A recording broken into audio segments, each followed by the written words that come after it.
Welcome to my channel Mohammad Aamir UGC JRF. मेरा नाम मोहम्मद आमिर है। मैंने जेआरएफ क्लियर किया हुआ दिसंबर में 2024 में और मैंने स्कोर किया था 99.872 परसेंटाइल। ठीक, और ऑल इंडिया रैंक मेरी जो थी वो 11 थी और पेपर वन के जो मेरे मार्क्स थे वो 80 मार्क्स थे आउट ऑफ 100।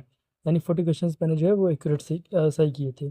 ठीक है, ये मेरे चैनल के बारे में है। इसमें टू द पॉइंट लेक्चर्स मिलेंगे जो कि पीवाईक्यू बेस्ड होंगे और लेक्चर जो हैं वो एग्ज़ाम ओरिएंटेड रहेंगे। पीवाईक्यूज़ के क्विज़ेस मैं प्रोवाइड कराऊंगा और जो टॉपिक्स हैं वो बहुत इजीली अंडरस्टैंड कराऊंगा मैं। और जो नोट्स मैंने बनाए हुए हैं वो भी पीवाईक्यूज़ और ट्रेंड एनालिसिस के बेसिस पे हैं। ठीक है, तो आप चैनल को सब्सक्राइब कर सकते हैं। तो आज जो लेक्चर 7 है, लेक्चर 7 का नाम स्वयं Prabha and websites used in learning and teaching है। ठीक है, तो बाकी 6 लेक्चर्स हम कर चुके हैं ऑलरेडी। इसमें ऑलमोस्ट सारी चीज़ें, अब एक दो दो तीन और लेक्चर, दो मैक्सिमम 2 लेक्चर और बचे होंगे टीचिंग एप्टीट्यूड के। बाकी सारे लेक्चर्स मैं करा चुका हूँ, तो आप वो वीडियोस देख सकते हैं। ठीक है, तो इस लेक्चर का नाम है स्वयं Prabha and websites used in learning and teaching. ठीक है, मतलब बेसिकली आईसीटी का जो यूज़ है टीचिंग में उसके बारे में है। ठीक, तो देख लेते हैं हम लोग स्वयं के बारे में। तो सबसे पहले स्वयं जो है वो उसका फुल फॉर्म है study webs of active learning for young aspiring minds. ठीक है, इसके बारे में बता दिया जाए तो गवर्नमेंट ऑफ इंडिया ने 2017 में इसको लॉन्च किया था। ठीक, ये प्रोवाइड कराता है फ्री और high quality education to learner across the country. ठीक है, ये डेवलप किया गया था मिनिस्ट्री ऑफ एजुकेशन के द्वारा, जो कि पहले जो था मिनिस्ट्री ऑफ एजुकेशन तो 2020 में हुआ था। पहले जो था वो ministry of human resource and development था। ठीक है, और all India council for technical education, दोनों के कोलैबोरेशन के साथ इसको बनाया गया था। ठीक है, टेक्निकल असिस्टेंट जो है उसको माइक्रोसॉफ्ट प्रोवाइड कराएगा। तो ये सारे जो डिटेल्स हैं इससे क्वेश्चंस, ज़्यादातर क्वेश्चंस आने के चांसेस रहते हैं। ठीक है, और क्वेश्चंस आए हुए भी हैं। ठीक है, इसके बाद स्वयं जो है वो फोकस करता है, हाँ ये चीज़ है, ये भी, ये तो डायरेक्ट पीआईक्यू आया हुआ है। स्वयं जो फोकस करता है वो फोकस करता है एनईपी, जो न्यू एजुकेशन पॉलिसी के प्रिंसिपल हैं, एक्सेस, इक्विटी और क्वालिटी को, उसको फोकस करता है स्वयं। ठीक है, उसके बाद की फीचर जो है स्वयं के वो देख लेते हैं हम लोग। ठीक है, तो पहला तो होता है मैसिव ओपन ऑनलाइन कोर्सेज। तो मूक्स जो होता है, कभी कभी फुल फॉर्म भी पूछ देता है। मूक्स जो होता है वो कोर्सेज होते हैं जो ऑनलाइन एक लार्ज नंबर ऑफ पीपल को डिलीवर किया, जैसे जैसे कि यूट्यूब पे कोई कोर्स या फिर यूट्यूब पे कोई चैनल है वो एक लार्ज नंबर ऑफ पीपल को कोर्स प्रोवाइड करा रहा है, तो उसको मूक्स के अंडर कंसिडर किया जाएगा। ठीक है, तो स्वयं जो है वो होस्ट करता है एक wide range of courses for school students. देखिए, पहले बात, school students, under graduates, post graduates and professional. ठीक है, और ये जो है ये फ्री ऑफ कॉस्ट है, हाई क्वालिटी है और फ्लेक्सिबल होता है। एक चीज़ जो है वो मैं मेंशन कर देता हूँ, क्वेश्चन, डायरेक्ट क्वेश्चन आया हुआ है। ये क्लास 9 टू पीजी तक के कोर्सेज प्रोवाइड कराता है स्वयं। ठीक है, और स्वयं पे ऑनलाइन आप फ्री में पढ़ सकते हैं, लेकिन अगर आपको सर्टिफिकेट चाहिए तो आपको थोड़े बहुत मिनिमल चार्जेस पे करने होते हैं। ठीक है, ये भी, ये क्वेश्चन आया हुआ है और ये दोनों जो मैंने बताया सर्टिफिकेट्स वाला, वो डायरेक्ट क्वेश्चन आया हुआ है। ठीक है, शायद पिछले लास्ट टू लास्ट एग्जाम में आया हुआ था। इसके बाद ये जो, हाँ, कोर्स, इसके फीचर्स ये हैं कि फ्री ऑफ कॉस्ट होता है, कोई भी एक्सेस कर सकता है फ्री में। हाई क्वालिटी वीडियोस होते हैं, हाई क्वालिटी कंटेंट होता है और फ्लेक्सिबल होता है, क्योंकि यूनिवर्सिटी के प्रोफेसर्स वगैरह पढ़ाते हैं, जो सेंट्रल यूनिवर्सिटी के प्रोफेसर्स वगैरह हैं वो पढ़ाते हैं। और ये फ्लेक्सिबल होता है, मतलब सेल्फ पेस्ड लर्निंग होता है, क्योंकि वो ऑनलाइन अवेलेबल है, आपको जब मन करे तब आप पढ़िए अपने हिसाब से, अपने कन्वीनियंस के हिसाब से। और इसको जो है वो 4 क्वाड्रेंट में डिस्ट्रीब्यूट किया गया है। 4 क्वाड्रेंट है। पहला क्वाड्रेंट है ई ट्यूटोरियल्स। ट्यूटोरियल्स यानी वीडियो लेक्चर डिलीवर करते जाता है एक्सपर्ट एजुकेटर्स के द्वारा, जो यूनिवर्सिटी के प्रोफेसर्स हैं, जो रिनाउंड प्रोफेसर्स हैं, उन लोगों के द्वारा। और दूसरा है ई कंटेंट। ठीक है, ई कंटेंट मतलब कंटेंट जो सप्लीमेंट्री मटेरियल्स होते हैं, जैसे नोट्स हो गए, प्रेजेंटेशंस हो गए, पीपीटीज हो गई, रीडिंग रिसोर्सेज हो गए, आर्टिकल्स हो गए, ये प्रोवाइड कराता है। ई कंटेंट भी बोले जाता है। Web resources, additional learning aids such as references like external content for advance understanding. ठीक है, वही मतलब रेफरेंसेज, वेबसाइट्स वगैरह प्रोवाइड कराना, वेब रिसोर्सेज मतलब आर्टिकल्स वगैरह प्रोवाइड करा देना, ऑनलाइन चीज़ें मटेरियल प्रोवाइड करा देना। और सेल्फ असेसमेंट, इसमें इंटरेक्टिव क्यूजेज होते हैं, टेस्ट होते हैं और असाइनमेंट होते हैं, ताकि वो ट्रैक किया जा सके लर्निंग प्रोग्रेस को। ठीक है, उसके बाद रेंज ऑफ कोर्सेज है, तो 2000 से ज़्यादा कोर्सेज स्वयं पोर्टल पे हैं और 80,000 घंटे कि जिससे ज़्यादा, over 80,000 hours of learning content, इतना कंटेंट प्रोवाइडेड मतलब है, अवेलेबल है। तो हर एक चीज़, ऑलमोस्ट हर एक चीज़ कवर कर लेता है ये क्लास 9 टू पीजी के बीच के सारे कोर्सेज, ठीक है। और school education, under graduate, post graduate, engineering, law, medicine, vocational training, सारी चीज़ें सब। उसके बाद 2021 में यूजीसी ने अलाउ कर दिया था 40% कोर्सेज को यूनिवर्सिटीज़ को या फिर इंस्टीट्यूशंस को, कॉलेजेस को, कि वो अपने 40% कोर्सेज जो है एक सेमेस्टर के, वो स्वयं के थ्रू पढ़ा सकते हैं, मतलब वो कर सकते हैं। ये भी डायरेक्ट क्वेश्चन आया हुआ है, वो अलाउ कर सकते हैं, ये भी डायरेक्ट क्वेश्चन आया हुआ है, ठीक है। उसके बाद फोर्थ जो फीचर है, ईज ऑफ एक्सेस है, मतलब ये प्लेटफॉर्म ऐसा है जो सभी लोग एक्सेस कर लेते हैं रूरल एरिया। अब इंटरनेट ऑलमोस्ट ऑलमोस्ट मतलब हर जगह तो नहीं, ऑलमोस्ट हर जगह प्रोवाइडेड है, स्मार्टफोन टैबलेट भी प्रोवाइडेड ही हैं ठीक ठाक जगह पे, तो ईज ऑफ एक्सेस हो गया है अब। उसके बाद हाँ, उसके बाद हम बात करते हैं स्वयं प्रभा पे।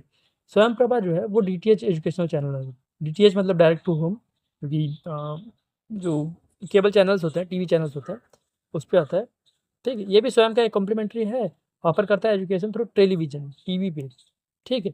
जिसको इंटरनेट का एक्सेस नहीं है उन लोगों के लिए, ठीक है। तो जिसको इंटरनेट का एक्सेस है वो स्वयं पे जाए, और जिसको इंटरनेट का एक्सेस नहीं है वो स्वयं प्रभा पे टीवी पे देखिए, ठीक। ये भी एक ग्रुप ऑफ 32 डीटीएच चैनल्स है, 32 हैं आई थिंक, एक बार आप लोग क्रॉस चेक कर लीजिएगा, मुझे लग रहा है 32 है 40 है, ठीक है। 32 एक डीटीएच चैनल्स हैं जो ब्रॉडकास्टिंग एजुकेशनल चैनल्स है, जो 24 घंटे प्रोवाइड कराते हैं आपको कंटेंट, ठीक। ई चैनल जो होता है वो कम से कम 4 घंटे फ्रेश कंटेंट डेली प्रोवाइड करता है, ठीक है, और 5 time through out the day student को अपने कन्वीनियंस के हिसाब से, ताकि उनको भी कन्वीनियंस रहे। ऐसा ना हो कि 10 से 4 बजे, 10 से 2 बजे तक ही आ रहा है, वो 5 बजे, दिन में 5 टाइम्स करते हैं थ्रू आउट द डे, ताकि अपने कन्वीनियंस के हिसाब से बच्चे देख सकें। और कंटेंट जो प्रोवाइड कराते हैं वो एनपीटीईएल पर प्रोवाइड कराता है, आईआईटीज प्रोवाइड कराता है, यूजीसी प्रोवाइड कराता है, सीईसी प्रोवाइड कराता है, इग्नू प्रोवाइड करता है, एनसीईआरटी प्रोवाइड करता है, और एनआईओएस प्रोवाइड करता है, ठीक है। उसके बाद ये जो प्रोग्राम्स हैं वो कवर करता है स्कूल को, एंट्रेंस एग्जाम प्रिपरेशन और स्किल डेवलपमेंट, ये सब भी प्रोवाइड कराता है, ठीक है।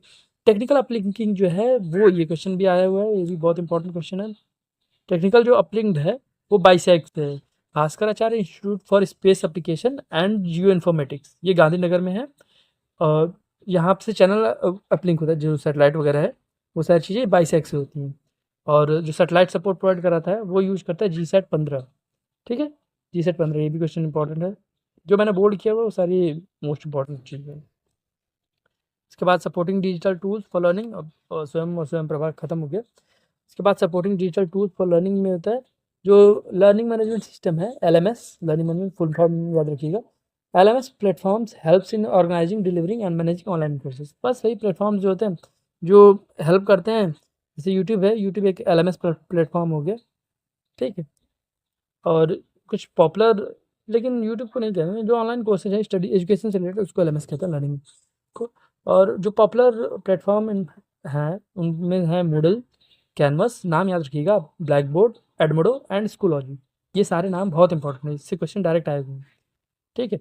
और एनिमेशन और वीडियो क्रिएशन के टूल्स हैं, उसमें Animaker, Powtoon and Plotagon are use to creating animated video. तो एनिमेशन, एनिमेकर, पावटून कार्टून से रिलेट कर सकते हैं, प्लोटोकॉन याद कर लीजिएगा आप लोग। वर्चुअल क्लासरूम, गूगल क्लासरूम, ठीक है, माइक्रोसॉफ्ट टीम, ये ज़्यादातर तो लोगों को पता होगा जो फ़ोन वगैरह यूज करते हैं। And zoom and big blue button, ये चीज़ याद कर सकते हैं आप, बिग ब्लू बटन। बाकी माइक्रोसॉफ्ट टीम, जूम, ये सब चीज़ तो ज़्यादा लोगों को पता ही होगा, नहीं पता है तो वो भी देख लें। उसके बाद interactive tools for quizzes and activities, तो कूहूट, कूहूट करके एक है, क्विजीज, क्विजीज नाम से समझ में आ रहा है, गूगल फॉर्म्स, गूगल फॉर्म्स भी हो जाएगा, मेंटीमीटर, स्लाइडो, सारी चीज़ें आप लोग याद कर लीजिएगा, क्योंकि क्वेश्चन आए हुए हैं, डायरेक्ट क्वेश्चन से आए हुए हैं, डायरेक्ट ये पूछा हुआ है। मैच द, जो मैच कराने वाला होता है 1 to 2, A to 4 ऐसे करके मैच कराना होता है, उसमें डायरेक्ट क्वेश्चन आया है। माइंड मैपिंग टूल्स में मीरो, एक्समाइंड एंड माइंडमो है। And free and open sources software for education, FOSSEE, ये भी फुल फॉर्म याद रखिएगा। Software like Jamboard, concept board and Prezi, ये जो है वो ऑनलाइन प्रेजेंटेशन बनाने के काम आता है, ठीक है। उसके बाद हम देख लेते हैं बेनिफिट्स क्या है स्वयं और स्वयं प्रभा के। पहला तो एक्सेसिबिलिटी, सबको एक्सेसिबिलिटी मिल जा रहा है, सबको रिमोट एरियाज में भी हाई क्वालिटी कंटेंट मिल जा रहा है, अर्बन रूरल डिवाइड को ब्रिज करता है उस चीज़ को। उसके बाद कॉस्ट इफेक्टिवनेस है, मतलब कॉस्ट फ्री ऑफ कॉस्ट है इंडियन स्टूडेंट के लिए अगर लर्निंग के लिए है, और जो कि रिड्यूस करेगा फाइनेंशियल बैरियर एजुकेशन से। पर्सनलाइज लर्निंग, स्टूडेंट जो है वो अपने पेस पे लर्न कर पाएगा, जब मन कर रहा है तब लर्न कर रहा है, ठीक है। Choosing courses that match their interest and career goals, अपने हिसाब से करियर चूज कर सकता है। स्किल डेवलप्ड होगा प्लेटफॉर्म जो कि वोकेशनल कोर्सेज भी प्रोवाइड कराता है, प्रोफेशनल कोर्सेज भी प्रोवाइड कराता है, ठीक है। वो एम्प्लॉयबिलिटी और स्किल्स को प्रोवाइड फेवर करेगा। इक्विटी प्रमोट करता है क्योंकि सभी लोग को जब एक्सेस मिल रहा है तो फिर वो धीरे धीरे इक्विटी की तरफ ला रहा है। सोशल इकोनॉमिक बैकग्राउंड के irrespective social economic background almost वही कंटेंट मुझे भी मिल रहा है, वही कंटेंट कोई गांव में बैठा हुआ है उसको भी मिल रहा है, ठीक है। तो वो इक्विटी एक प्रोवाइड कराता है। उसके बाद नेशनल कोऑर्डिनेटर्स देख लेते हैं, ये भी इंपॉर्टेंट है। ये इंश्योर करता है हाई क्वालिटी कंटेंट, जो कि कौन कौन से जो कोऑर्डिनेटर्स हैं वो क्या क्या प्रोवाइड कर सकते हैं। यूजीसी जो है वो non technical PG courses, PG education को प्रोवाइड कराता है UGC, university grant commission. And CC जो है कॉस्टियम फॉर एजुकेशनल कम्युनिकेशन, वो अंडर ग्रेजुएट प्रोग्राम्स प्रोवाइड करता है आर्ट, साइंस और ह्यूमैनिटीज़ में, ठीक है। आईआईटी जो है वो टेक्निकल और इंजीनियरिंग कोर्सेज प्रोवाइड कराता है, आईआईटीज एनपीटीईएल के थ्रू प्रोवाइड कराता है। और इग्नू जो है वो vocational and general educational courses provide कराता है। और एनसीईआरटी और एनआईओएस जो है वो school level of education provide, ठीक है। तो ऑलमोस्ट सारी चीज़ें हैं। और मैं एक काम करूँगा कि प्रीवियस ईयर कुछ क्वेश्चन में क्वेश्चन बहुत डीपली क्वेश्चन पूछा हुआ था चैनल्स के नेम, तो वो मैं कोशिश करूँगा कि वो मैं आपको डिस्क्रिप्शन में वो लिंक प्रोवाइड करूँ, वो आप लोग एक बार देख लीजिएगा, गो थ्रू कर लीजिएगा, क्योंकि पूरा याद तो कोई कर नहीं पाएगा। 40-32 चैनल्स हैं और कि हर सब्जेक्ट में कौन क्या पढ़ा रहा है वो याद करना पॉसिबल नहीं है, लेकिन एक बार गो थ्रू कर लेना चाहिए, ठीक है, क्योंकि वो उससे आएगा तो क्वेश्चन आसान आता है। ओके, ठीक है, चलिए तो ये वीडियो ख़त्म हुआ, लेक्चर 7 भी हमने ख़त्म कर दिया। अब अब एक दो हार्डली एक दो लेक्चर्स बचे होंगे, ठीक है। तो लाइक करिए, सब्सक्राइब करिए इस चैनल को। शुक्रिया।